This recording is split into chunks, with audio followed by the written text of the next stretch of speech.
Sellerapp is a data analytics company. So what does this mean is we help e-commerce sellers. For example, e-commerce sellers, the one who are selling on these marketplaces. Let's say your Amazon, Flipkart, Walmart, Lazada, and all of these places. We help these e-commerce sellers to scale their businesses. When I say scale their businesses, it means this is a function of the several things like your rating reviews, your pricing, your product, your customer experience. We help them to scale their businesses using data-driven intelligence decision, which help them in their operational excellence and make sure that they are towards the profitability overall in terms of their business.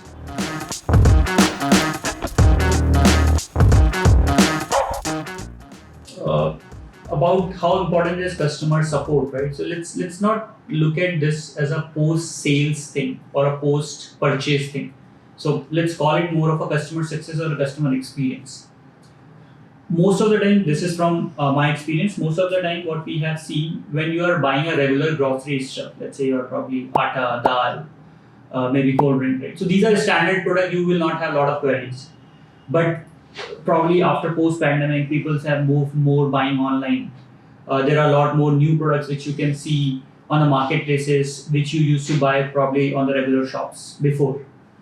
So there will be definitely a lot of questions people have in their mind, and we have seen people asking about the product, or we have seen there are several products you will find a lot of the questions which are not answered.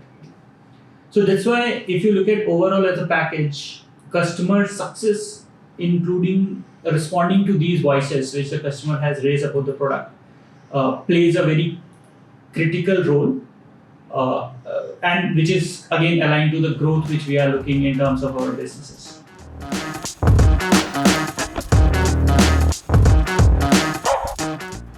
In terms of queries, at least for our businesses where we work with Kommunicate, right?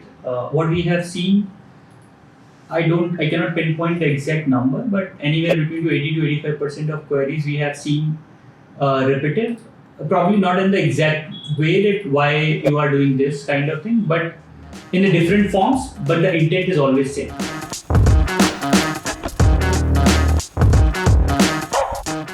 So role of WhatsApp in e-commerce, right? Let's take WhatsApp out for timing, but I am the believer of messaging playing a critical role in e-commerce. If you take probably a Korea where people use Kakao, or if you look at China where people use WeChat, and the whole e-commerce is done on WeChat. WhatsApp is still not that adopted probably in Southeast Asian countries or maybe in the US as well as of now. But if you talk specific to India, WhatsApp definitely plays a critical role.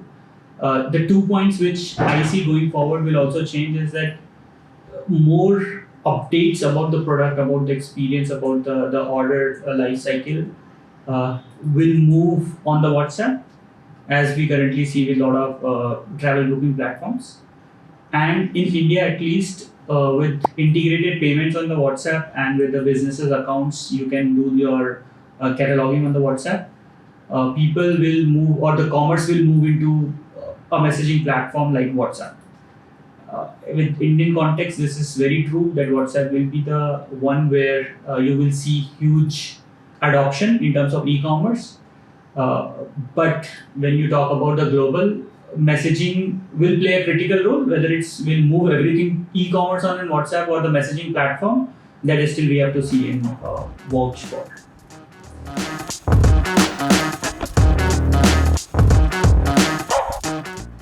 Problem in e-commerce, right? So from my past 4.5 year experience working with probably 1,000 of these different D2C brand store owners, we can easily bucket these problems into two places, or the two buckets. Let's talk it in terms of two categories, right? One is around your customer experience, which consists of your seller ratings, your seller reviews, your customer reviews, your responding to the customer queries, your general feedback about the product, all of that. The other one falls into majority of bucket into your scale of the business, how they can scale up the business, right? And this consists of several factors, let's say your pricing, your product, your strategies around advertising, right? So these are the two major problems or the two major buckets where we have seen a lot of these seller faces problem around the customer experience and around the scaling or the growth of their business.